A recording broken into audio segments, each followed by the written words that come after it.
कैसे हैं आप सब? आई होप सब बहुत ही मस्त होंगे, सबकी पढ़ाई भी और लाइफ भी आई होप सब काफ़ी अमेजिंग चल रही होगी।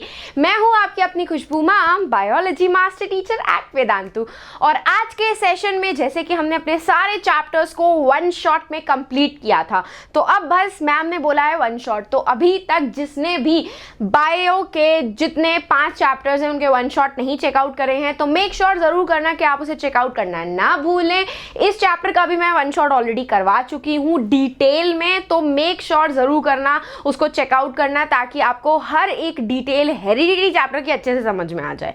तो देखो भाई, प्री बोर्ड्स ऑलमोस्ट आप लोगों के 15 to 20 डेज में स्टार्ट हो जाएंगे।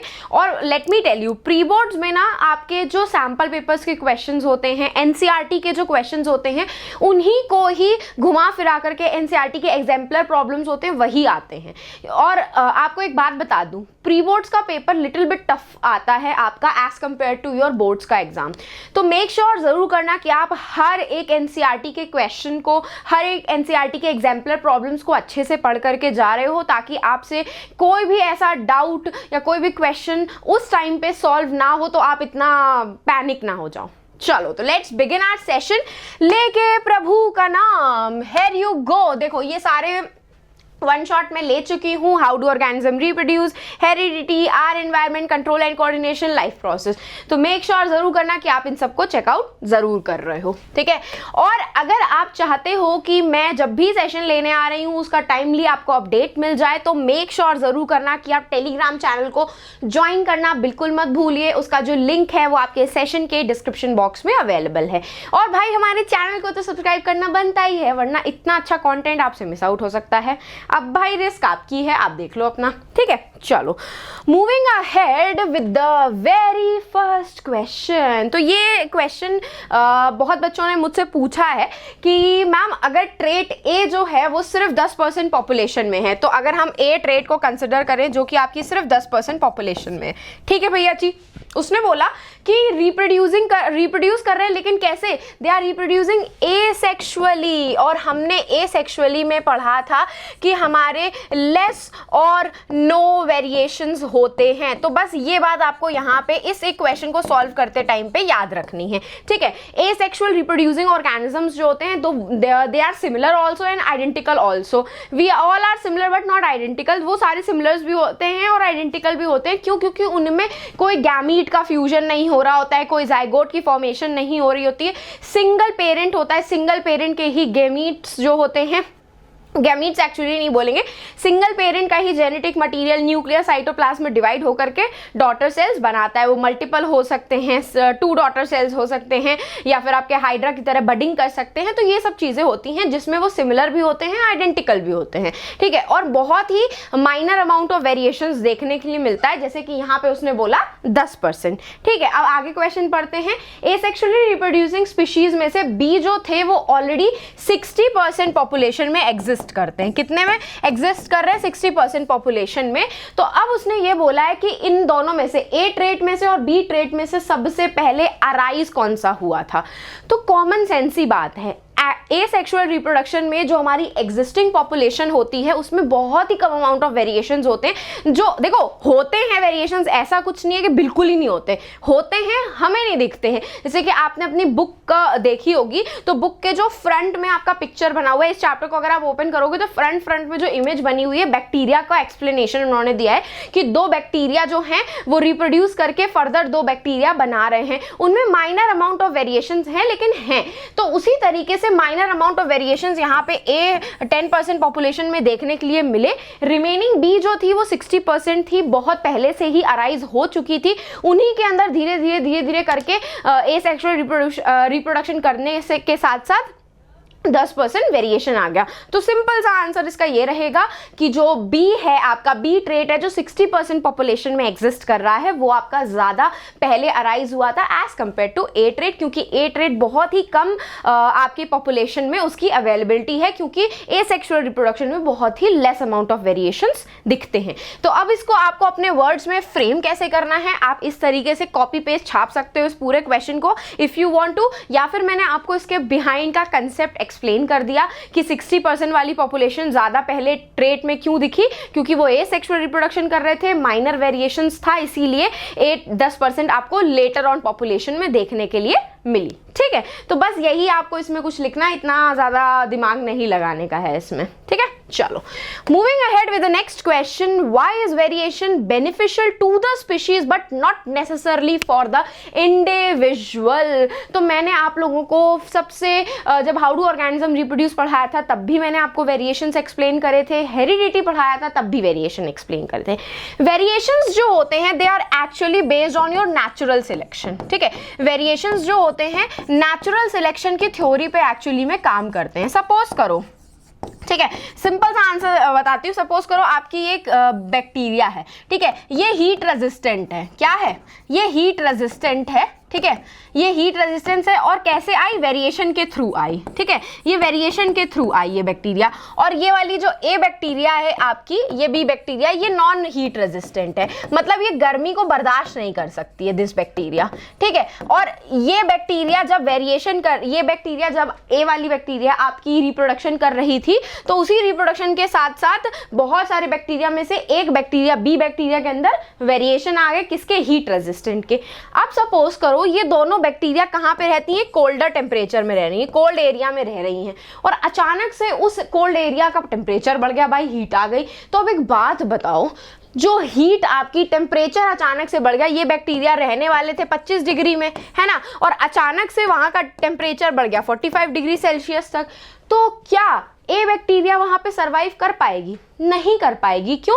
क्योंकि उसके अंदर हीट रेजिस्टेंस की कैपेसिटी ही नहीं है, वो इतनी गर्मी को बर्दाश्त नहीं कर पाएगी। तो क्या ये सारी ए बैक्टीरिया के जितने भी नॉन वेरिएशंस वाले पॉपुलेशन थे जिनके अंदर हीट रेजिस्टेंट का वेरिएशन नहीं दिखा था, वो सब मर जाएंगे। ठीक है, और ये वाला जो बैक्टीरिया होगा इसने आगे रिप्रोड्यूस करके अपनी स्पीशीज और ज़्यादा एनहांस करनी है। तो देखो इंडिविजुअल लेवल पे ये उसके लिए अच्छा नहीं था, लेकिन स्पीशीज लेवल के लिए ये बेनिफिशियल रहा, क्योंकि बी के अंदर जब वेरिएशन आया तो उसने रिप्रोडक्शन परफॉर्म किया और इस तरीके से बी वाली पूरी स्पीशीज बन गई।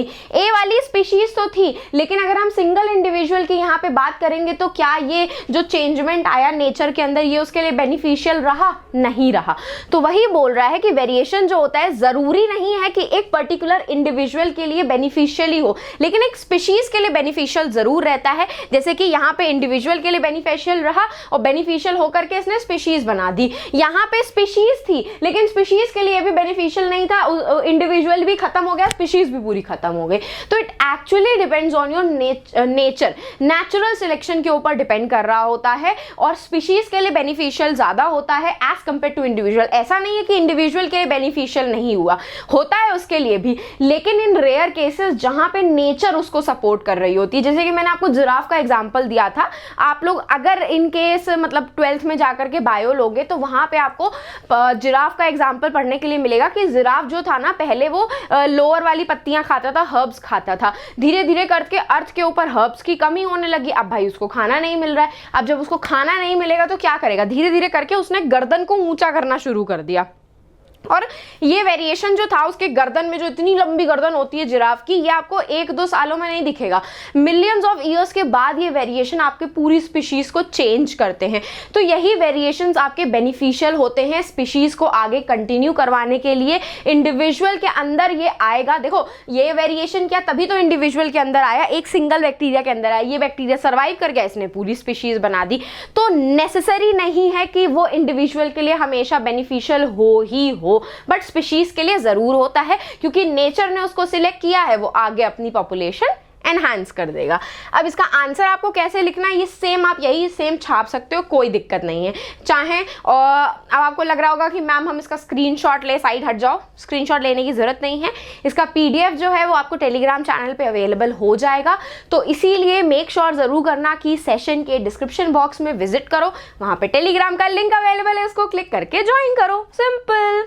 चलो let's start with the next question. और यहाँ से हमारे क्वेश्चन शुरू होते हैं हमारे खतरनाक वाले मोनो हाइब्रिड और डाई हाइब्रिड क्रॉसेस, जिसको देख करके लगता है कि मैम ये किससे हमारा पाला पड़ गया है। बेटा अभी तो ये बहुत छोटे से क्वेश्चंस हैं, जो असली में बायो लेकर के जो नीट के प्रिपेयर कर रहे होंगे ना, उनको पता चलेगा कि असली में हेरिडिटी होती क्या है, कितनी खतरनाक होती है हेरिडिटी। ये तो कुछ नहीं है, ये तो ग्लिम्स है, एक क्लाइमैक्स तो आपको आगे चल के पता चलता है ना। चलो let's start with the next question. How do Mendel's experiment show that traits may be dominant और मे बी रिसेसिव। यहाँ से उन्होंने किसका लॉ दिया था, लॉ ऑफ डोमिनेंस दिया था। यहाँ से उन्होंने लॉ ऑफ डोमिनेंस के बारे में बताया था। तो देखो हुआ क्या था, मेंडल ने ना पी प्लांट को लिया था, पी प्लांट में उन्होंने पेरेंट प्लांट लिए थे। कौन से, पेरेंट प्लांट। और ये जो पेरेंट प्लांट थे ना, ये होमोजाइगस थे। होमोजाइगस का मतलब कैपिटल टी जो कि टॉल था आपका, और यहाँ पे स्मॉल टी जो कि आपका छोटा ड्वार्फ पी प्लांट था। ये आपके पेरेंट प्लांट थे।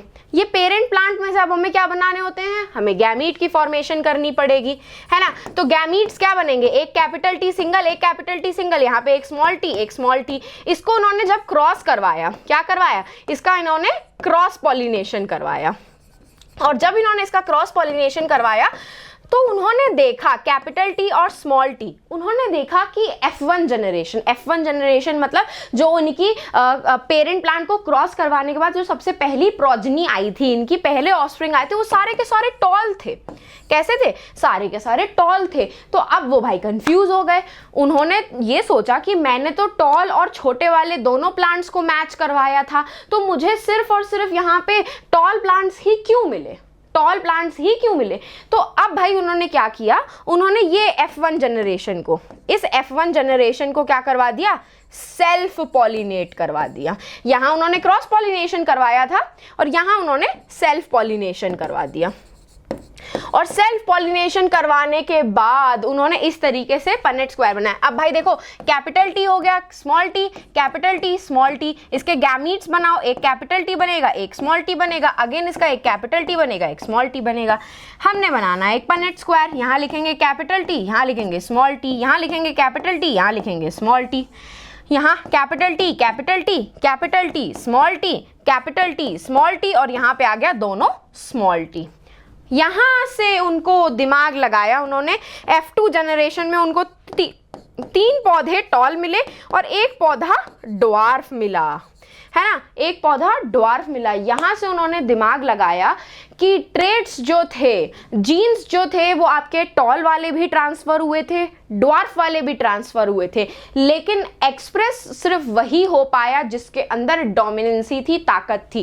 कहते नहीं है गुंडे जो होते हैं, या फिर तुम्हारे क्लास में तुम्हारा जो मॉनिटर है वो तुम लोगों को दबा करके, हालांकि ऐसा होता नहीं है, मैं तुम्हें जस्ट एग्जांपल दे रही हूँ कि तुम लोग सब 5 का ग्रुप हो और तुम लोग बहुत डोमिनेंट होने की कोशिश कर रहे हो, लेकिन एक सिंगल पर्सन ने तुम्हें डोमिनेंट कर रखा है। तो क्या रेसेसिव वाला जो अपने आप को एक्सप्रेस नहीं कर पा रहा, वो कर पाएगा किसी भी सिचुएशन में, क्योंकि डोमिनेंट वाला तो उसको दबा देगा, तू चुप रह, ज्यादा मत बोल, ऐसे कर देगा, सिंपल।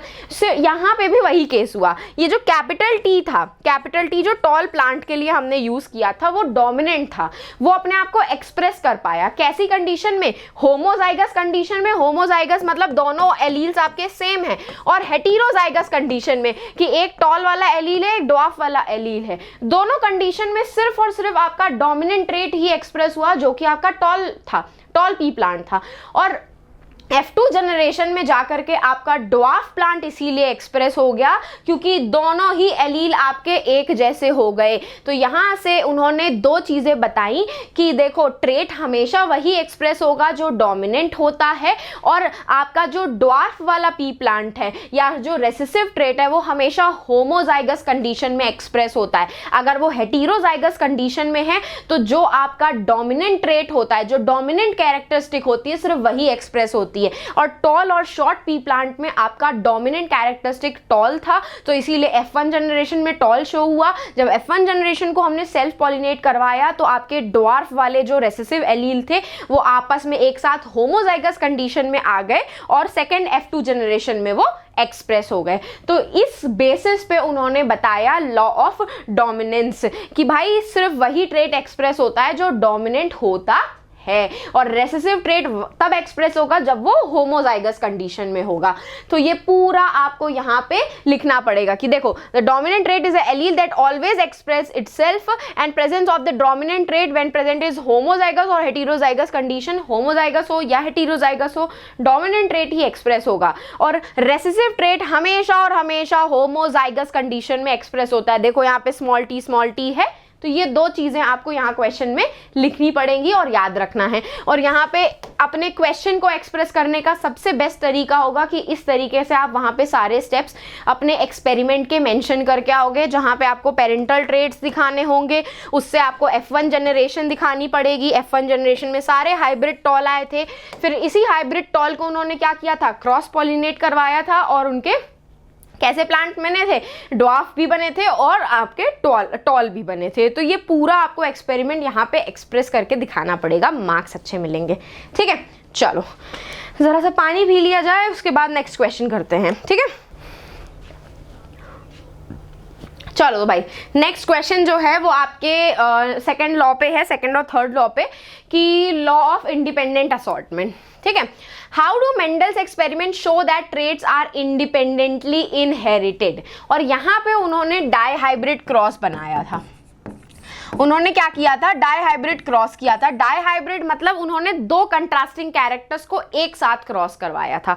कैसे, एक तो उन्होंने राउंड और येलो सीड्स को क्रॉस करवाया था, ठीक है, और एक उन्होंने रिंकल्ड एंड ग्रीन सीड्स को क्रॉस करवाया था। तो राउंड और येलो जो थे वो कैपिटल आर लेते हैं, जीन्स हमेशा पेयर्स में प्रेजेंट होते हैं, और ये हमने ले लिया येलो के लिए, डब्ल्यू नहीं लेंगे, वाई लेंगे। ठीक है, ये कैपिटल वाई, यहाँ पे स्मॉल आर, स्मॉल वाई। ये थी आपकी पेरेंटल जनरेशन, पेरेंट्स वाली जनरेशन, ठीक है, जो कि होमोजाइगस कंडीशन में प्रेजेंट थी। इसको जब उन्होंने क्रॉस करवाया तो एक कैपिटल आर आया, एक स्मॉल आर आया, एक कैपिटल वाई आया और एक स्मॉल वाई आया। अब एक बात बताओ, ये क्या है, हेटेरोजाइगस कंडीशन में है, लेकिन यहाँ पे सिर्फ और सिर्फ कौन से ट्रेट एक्सप्रेस हो रहे हैं, डोमिनेंट वाले। डोमिनेंट वाला कौन सा है, राउंड है, तो मैंने राउंड लिख लिया। और यहाँ पे सीड्स के कलर में डोमिनेंट कौन सा है, येलो है, तो राउंड और येलो सीड्स एक्सप्रेस हुए F1 जनरेशन में। ठीक है, तो अब यहाँ से वो थोड़ा कंफ्यूज हो गए कि राउंड और येलो चलो डोमिनेंट है इसीलिए वो एक्सप्रेस किए, लेकिन बाकी सारे ट्रेट्स कहाँ चले गए, जो रिंकल्ड और ग्रीन सीड्स थे, या फिर कोई नया ट्रेट क्यों नहीं निकल के आ गया कि राउंड और रिंकल्ड सीड्स मिलकर के कोई डिफरेंट कलर के सीड्स आ गए, या येलो और ग्रीन कलर के सीड्स मिलकर के ऑरेंज कलर के सीड्स आ गए, ऐसा क्यों नहीं हुआ। सेम वही ट्रेट्स क्यों एक्सप्रेस हुए और बिल्कुल ओरिजिनल कंडीशन में क्यों एक्सप्रेस हुए। तो अब फिर उन्होंने क्या किया, इसी F1 जनरेशन का क्या करवा दिया, उन्होंने सेल्फ पॉलिनेशन करवा दिया, जिसमें उन्हें दो नए कैरेक्टरिस्टिक्स देखने के लिए मिले। ठीक है, जहां पे उन्होंने राउंड और येलो और रिंकल्ड और ग्रीन सीड्स तो देखे, जो कि आपके पेरेंटल ट्रेट्स थे। कैसे थे, ये तो आपके पेरेंटल ट्रेट्स थे, पेरेंट से ही इनहेरिट हुए थे। इसके साथ साथ में उन्होंने राउंड और ग्रीन कलर के सीड्स भी देखे कि एक डोमिनेंट है और एक आपका रेसेसिव ट्रेट है, और अगेन यहाँ पे रिंकल्ड और येलो कलर के सीड्स भी देखे कि रिंकल्ड आपका रेसेसिव ट्रेट है और येलो कलर आपका डोमिनेंट ट्रेट है। तो यहाँ से उन्होंने ये बताया कि ट्रेट्स जो होते हैं वो अलग अलग सेपरेट होकर के आपस में एक्सप्रेस होते हैं। ठीक है, ऐसा नहीं है कि राउंड और रिंकल्ड आपस में मिलकर के कोई डिफरेंट कलर का सीड बना रहा है, या येलो और ग्रीन आपस में मिक्स होकर के, जैसे हम कलर करते हैं तो कलर पैलेट्स में हम कलर मिक्स करके एक नया कलर बनाते हैं, ऐसा कुछ नहीं हो रहा है। वो अलग अलग सेपरेट होकर के आगे ट्रांसफर हो रहे हैं, बस कॉम्बिनेशन बना रहे हैं। क्या बना रहे हैं, जैसे कपड़ों में ब्लैक और व्हाइट का कॉम्बिनेशन, ब्लू और व्हाइट का कॉम्बिनेशन कर रहे हो, तो दैट्स द कॉम्बिनेशन, उनकी मिक्सिंग नहीं हो रही है। तो यहाँ पे भी राउंड और रिंकल्ड जो है कैरेक्टरिस्टिक्स आपस में मिक्स नहीं हो रहे हैं, वो अलग अलग, राउंड अलग, रिंकल्ड अलग एक्सप्रेस हो रहा है, और वो कॉम्बिनेशन बना रहे हैं। बस क्या बना रहे हैं, कॉम्बिनेशन फॉर्म कर रहे हैं। लेकिन इनहेरिट वो इंडिपेंडेंटली होते हैं, कोई नया कैरेक्टरिस्टिक्स देखने के लिए हमें यहाँ पे नहीं मिलता है। तो ये डाई हाइब्रिड क्रॉस को बना करके उन्होंने ये पूरा अपना लॉ एक्सप्लेन किया था। इसको आपको लिखना कैसे है ये पूरा लिखा हुआ है। फिर उन्होंने हाइब्रिड किया, Mendel choose the seed colour और सीड शेप, जहां पे उन्होंने देखो ये पेरेंटल ट्रेट लिए थे। F1 जनरेशन में सारे उनको राउंड और येलो कलर के सीड्स मिले थे, लेकिन F2 जनरेशन में देखो सारे आपको राउंड और येलो कलर के सीड्स मिले, लेकिन F2 जनरेशन में क्या हुआ, F2 जनरेशन में उनको नए कैरेक्टरिस्टिक्स भी देखने के लिए, नए कैरेक्टरिस्टिक्स ऐसे नहीं थे कि कलर ही बिल्कुल अलग हो जा रहा है, कॉम्बिनेशन अलग अलग उनको देखने के लिए मिला। तो this shows that key traits are inherit independently but they can combine to show the new characteristics. They can combine separately independently to show the नया कैरेक्टरिस्टिक्स, जैसे कि डोमिनेंट रेसेसिव के साथ मैच होकर के आपके नए कैरेक्टर शो कर रहा था। ठीक है, बाकी उनके मिक्सिंग होकर के बिल्कुल ही डिफरेंट कैरेक्टरिस्टिक्स नहीं दिख जाती, जैसे कि टॉल और शॉर्ट वाला मिक्स होकर के मीडियम हाइटेड प्लांट बना रहा है, ऐसा कुछ नहीं है। टॉल अलग ट्रांसफर हो रहा है, शॉर्ट अलग ट्रांसफर हो रहा है। टॉल और शॉर्ट आपस में मिक्स मैच होकर के कोई मीडियम हाइट का पी प्लांट नहीं बना दे रहा है। ठीक है, या तो वो शॉर्ट होगा या तो वो फिर टॉल होगा। This is the thing. चलो moving on to the next question. ये वाला क्वेश्चन जो है आपके ब्लड ग्रुप वाला, वैसे तो एग्जाम में नहीं आता है, बट मैं स्टिल आप लोगों को एक्सप्लेन कर देती हूँ कि देखो यहाँ पे ना हम IA लिखते हैं। ठीक है, IA मतलब यहाँ पे ब्लड ग्रुप A की बात हो रही है। This is the blood group A। Blood group A भी डोमिनेंट होता है। ठीक है, ब्लड ग्रुप A डोमिनेंट होता है। IB ब्लड ग्रुप, ये भी B ब्लड ग्रुप होता है और ये भी डोमिनेंट होता है। क्या होता है, डोमिनेंट होता है। और O ब्लड ग्रुप की बात करें, IO की बात करें, तो ये रेसेसिव ब्लड ग्रुप होता है। This is the recessive trait. और रेसेसिव ट्रेट किस कंडीशन में एक्सप्रेस होगा, होमोजाइगस कंडीशन में एक्सप्रेस होगा। तो अब ये चीज याद रखना। ठीक है, मेन का जो है वो ब्लड ग्रुप A है। ठीक है, मेन का जो ब्लड ग्रुप है दैट इज IA। ठीक है, और वुमेन का जो ब्लड ग्रुप है दैट इज IO। तो ये IA ऐसे भी प्रेजेंट हो सकता है और ये IA और IO के फॉर्मेट में भी प्रेजेंट हो सकता है। ठीक है, मैंने दो इसीलिए लिखे क्योंकि अलील्स हमेशा पेयर्स में प्रेजेंट होते हैं। वुमेन के पास अगर ब्लड ग्रुप O है, तो अभी मैंने बताया ब्लड ग्रुप O जो है वो रेसेसिव होता है, वो सिर्फ और सिर्फ होमोजाइगस कंडीशन में प्रेजेंट होगा। तो क्या मैं इसको ऐसे लिख सकती हूँ होमोजाइगस कंडीशन में कि वुमेन के पास O ब्लड ग्रुप है तो ये IO और IO ही होगा, क्योंकि होमोजाइगस कंडीशन में ही रेसेसिव ट्रेट एक्सप्रेस होता है। ठीक है, मेन के केस में ये दोनों केसेस हो सकते हैं, लेकिन वुमेन के केसेस में यही केस होगा, सिर्फ सिंगल। ठीक है, उसके बाद उसने बोला कि डॉटर का जो ब्लड ग्रुप है वो O है। क्या ये इंफॉर्मेशन एनफ है कि कौन सा ब्लड ग्रुप A और O डोमिनेंट है, Y और Y नॉट? देखो कंप्लीट इंफॉर्मेशन तो इसमें नहीं दी गई है कि बता रहे हो कि A डोमिनेंट है या O डोमिनेंट है, हमें अपनी थ्योरी पता है। तो वैसे आंसर इसका नो होगा, लेकिन यहाँ पे आपको दो केस सॉल्व करके दिखाने पड़ेंगे। ठीक है, देखो अब दो केस कैसे होंगे वो मैं बता देती हूँ आपको। ठीक है, अगर मैन के पास IA दोनों ही अलील सेम है। ठीक है, तो अब भाई IA लगा लिया हमने, यहाँ पे भी हमने क्या लगा लिया, IA लगा लिया। ठीक है, यहाँ पे हमने IO लगा लिया, यहाँ पे भी हमने IO लगा लिया। ठीक है, अब दोनों को क्रॉस करो। उसने बोला कि डॉटर जो है उसका ब्लड ग्रुप कैसा है, O है। अगर O ब्लड ग्रुप है दैट मीन्स रेसेसिव ट्रेट है ना। तो अगर मैन के पास ये कंडीशन है, वुमेन के पास ये कंडीशन है, तो यहाँ तो सारे ही आपके ब्लड ग्रुप A आने वाले हैं। क्या यहाँ पे सारे ब्लड ग्रुप A नहीं आएंगे? कंबाइन करो तो ये तो डोमिनेंट आपका A ब्लड ग्रुप होता है, तो डॉटर का ब्लड ग्रुप क्या होना चाहिए, A होना चाहिए। तो ये वाला केस कैंसिल हो गया। अब कौन सा केस होगा, IA और IO वाला। अब यहाँ पे जब IO वाला केस करोगे तो IO साथ में आ जाएंगे, और जब वो रेसेसिव कंडीशन में होगा तो वो एक्सप्रेस हो गया आपका। बस सिंपल इतनी सी बात है। लेकिन ये सारी इंफॉर्मेशन इस क्वेश्चन में नहीं दी गई है, तो हम इसे इनकम्प्लीट इंफॉर्मेशन बोलेंगे। लेकिन आपको ये दोनों केसेस वहाँ पे सॉल्व करके दिखाने पड़ेंगे कि अगर आपके मेन के अंदर दोनों ही अलील्स होमोजाइगस कंडीशन में हैं, या फिर मेन के अंदर जो अलील मेल्स हैं वो हेटेरोजाइगस कंडीशन में हैं, ठीक है। तो ये दोनों केसेस आपको वहां सॉल्व करके दिखाने पड़ेंगे, और ये बात हमेशा याद रखना कि ओ ब्लड ग्रुप जो होता है वो रेसेसिव होता है अनटिल एंड अनलेस क्वेश्चन में मेंशन नहीं है कि उन्होंने ओ ब्लड ग्रुप को डोमिनेंट ट्रेट माना है। अनटिल एंड अनलेस डोमिनेंट नहीं माना है उन्होंने, क्वेश्चन में मेंशन नहीं किया है, तब तक आप लोग ओ ब्लड ग्रुप को डोमिनेंट नहीं मानोगे, वो रेसेसिव में ही आता है। तो ये चीज याद रखना, ए वाला ब्लड ग्रुप बी वाला ब्लड ग्रुप दोनों ही डोमिनेंट होते हैं, और अगर दोनों साथ में होते हैं तो ए बी ब्लड ग्रुप होता है। को डोमिनेंसी बोली जाती है, जो आपको अपने 12th क्लास में हायर क्लासेस में पढ़ने के लिए मिलेगी, ठीक है। चलो, now moving ahead with the next question 6, how is the sex of the child determined in a human beings? बहुत ही सिंपल सा क्वेश्चन है, आपके पेज में सबसे लास्ट में दिया है। अगर हम मेन की बात करेंगे तो मेन के पास 2 क्रोमोसोम्स होते हैं, एक्स और वाई क्रोमोसोम्स होते हैं, एक्स और वाई इनके सेक्स क्रोमोसोम्स होते हैं, ठीक है। जबकि if we talk about females, तो फीमेल्स के पास दोनों ही XX क्रोमोसोम्स होते हैं। क्या होते हैं? दोनों ही XX क्या होते हैं? क्रोमोसोम्स होते हैं, ठीक है। तो अब भाई एक X जब दूसरे X के साथ मिलेगा तो XX हो गया, XX हुआ तो क्या ये गर्ल चाइल्ड नहीं हुई? ये तो गर्ल चाइल्ड हो गई। This is your girl child, ठीक है। लेकिन अगर सपोज करो आपका जो स्पर्म है, मैन का जो स्पर्म है, उसमें वाई क्रोमोसोम्स की प्रेजेंस है, तो जब वाई आपका एक्स के साथ मिलेगा तो ये तो XY बना लिया, this is the boy child.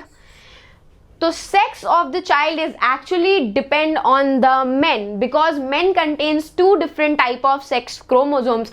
तो जो स्पर्म के अंदर जो क्रोमोसोम प्रेजेंट होगा उसी के बेसिस पे सेक्स ऑफ द चाइल्ड इस तरीके से डिसाइड होता है। अगर वाई वाले स्पर्म ने एक्स वाले क्रोमोसोम के साथ मिक्स करके जाइगोट की फॉर्मेशन करी है तो XY बॉय चाइल्ड बनेगा। लेकिन अगर स्पर्म के अंदर भी एक्स क्रोमोसोम है तो यहाँ पे एक्स और एक्स मिलकर के आपका गर्ल चाइल्ड बना देगा। तो actually it depends on the chromosomes present in the sperm, जो आपका sex of the child decide करता है। तो इसके लिए आपको पूरा ये सब लिखना पड़ेगा और इस तरीके से डायग्राम बनाना पड़ेगा। ऐसा डायग्राम नहीं, ऐसा पन्नेट स्क्वायर जैसा बना सकते हो कि एक्स और एक्स जो है वो आपके फीमेल्स में प्रेजेंट होता है, एक्स और वाई जो है आपके बॉयज में या फिर मेल्स में प्रेजेंट होता है। तो इस तरीके से गर्ल चाइल्ड और बॉय चाइल्ड डिसाइड होती है, ठीक है। चलो भैया, नेक्स्ट क्वेश्चन। अब एक मेंडेलियन एक्सपेरिमेंट है, breeding toll P plants bearing white flower with short P plants bearing white flowers. Okay, तो टॉल पी प्लांट्स है, कैपिटल टी ले सकते हैं, और वायलेट फ्लावर्स में कैपिटल WT दोनों WW ले सकते हैं, और शॉर्ट पी प्लांट में स्मॉल टी और वाइट फ्लावर्स में स्मॉल w ले सकते हैं, ठीक है। तो प्रोजनी जो है वो सबके पास वाइट फ्लावर्स तो हैं, ठीक है, वाइट फ्लावर्स हैं, लेकिन उनमें से आधे जो हैं वो आपके टॉल नहीं शॉर्ट हैं। तो इसका मतलब पता है, यहाँ पे ये टेस्ट क्रॉस की बात कर रहा है। टेस्ट क्रॉस का मतलब होता है कि आपका जो रेसेसिव कैरेक्टर है, ये टेस्ट क्रॉस है एक्चुअली। रेसेसिव कैरेक्टर जो है स्मॉल टी में प्रेजेंट होगा, लेकिन जो डोमिनेंट ट्रेट होता है, जो डोमिनेंट कैरेक्टरिस्टिक होती है, जो डोमिनेंट ट्रेट होता है वो हेटेरोजाइगस कंडीशन में प्रेजेंट होगा। तब आपके जो जनरेशन बनेगी, जो भी फाइलियल F1 हो या फिर F2 जनरेशन हो, उसमें आपको रेसेसिव ट्रेट दिखेंगे, नहीं तो नहीं दिखेंगे। ये कंडीशन याद रखना, ठीक है। रेसेसिव ट्रेट होमोजाइगस कंडीशन में ही होगा, लेकिन अगर आपका डोमिनेंट ट्रेट हेटेरोजाइगस कंडीशन में है तो समझो आपको फर्स्ट फाइलियल जनरेशन में, पहली जनरेशन में ही आपको कोई ना कोई रेसेसिव ट्रेट दिखेगा। तो यहाँ पे उन्होंने बोला कि प्रोजनी जो है उसमें वायलेट फ्लावर्स तो हैं, तो वायलेट आपका डोमिनेंट कैरेक्टरिस्टिक है, वायलेट आपका होमोजाइगस कंडीशन में है, लेकिन जो प्रोजनी है उसमें से आधे प्लांट्स आपके शॉर्ट हैं। तो इसका मतलब ये हुआ कि जो डोमिनेंट कैरेक्टर है आपका वो हेटेरोजाइगस कंडीशन में प्रेजेंट है, मतलब कैपिटल टी और स्मॉल टी के प्रेजेंस में। आपको यहाँ पे पनेट स्क्वायर ड्रॉ करके दिखा देती हूँ, ठीक है। अगर यहाँ पे कैपिटल टी और स्मॉल टी है और WW है और क्रॉस करोगे स्मॉल टी स्मॉल W पे, तो अब आपके देखो इस तरीके से बनेंगे, कैपिटल टी स्मॉल टी, ठीक है। और इसके साथ ये मिला दो आप लोग WW, कैपिटल W, तो देखो ये टॉल हो गई, लेकिन ये आपका शॉर्ट हो गए। तो इस तरीके से आपका यहाँ पे C will be the correct answer, क्योंकि वायलेट है आपकी प्रोजनी में, F1 प्रोजनी की बात हो रही है यहाँ पे, तो वायलेट आपका डोमिनेंट है, आपके वो होमोजाइगस कंडीशन में है, लेकिन आपका जो F1 जनरेशन है उसमें शॉर्ट प्रोजनी भी दिख गई, तो दैट मीन्स आपका जो टॉल वाला ट्रेट है वो हेटेरोजाइगस कंडीशन में प्रेजेंट है, ना कि होमोजाइगस कंडीशन में। इसी को ही हम टेस्ट क्रॉस बोलते हैं। क्या बोलते हैं? इसी को ही हम लोग टेस्ट क्रॉस बोलते हैं, जहां पे चेक किया जाता है कि क्या F1 जनरेशन में रेसेसिव ट्रेट दिख सकता है कि नहीं दिख सकता है। तभी दिख सकता है जब आपका डोमिनेंट ट्रेट जो है वो हेटेरोजाइगस कंडीशन में प्रेजेंट होगा। तो C will be the correct answer. Next question. A study found that children with light color eyes are likely to have parents with the light color eyes. On this basis, we can say anything about whether the light color trait is dominant or recessive, why or why not.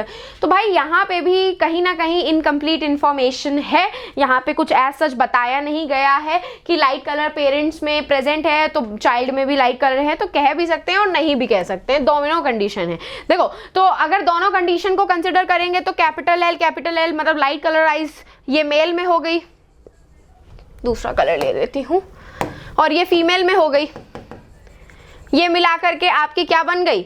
ये progeny बन गई, है ना। तो progeny में क्या आ गई? आपकी सारी लाइट कलर आइज आ गई, है ना। ये आपका डोमिनेंसी की बात हो रही है, ठीक है, ये डोमिनेंसी का केस होगा। लेकिन अगर आपका लाइट कलर डोमिनेंट नहीं है, रेसेसिव है, तो रेसेसिव कंडीशन में भी सेम आपको होमोजाइगस कंडीशन दिखेगी इस तरीके से, है ना, क्योंकि जो पेरेंट्स के अंदर कैरेक्टरिस्टिक आ रही है वही बच्चे के अंदर कैरेक्टरिस्टिक्स आ रही हैं। इसीलिए हम लोगों ने यहाँ पे दोनों कैरेक्टर कैसे लिए? होमोजाइगस कंडीशन में लिए, क्योंकि अगर हम हेटेरोजाइगस कंडीशन में लेते कोई एक में से भी तो हमको यहाँ पे कोई ना कोई चेंजमेंट देखने के लिए जरूर मिलता। तो F1 जनरेशन की बात हो रही है यहाँ पे, तो F1 जनरेशन में आपका डोमिनेंट ट्रेट एक्सप्रेस हो रहा है, तो दोनों ही डोमिनेंट एलील हैं, इसीलिए यहाँ पे लाइट कलर की आंखें दिख रही, कोई भी रेसेसिव ट्रेट आपको देखने के लिए नहीं मिल रहा है, ठीक है। Next question.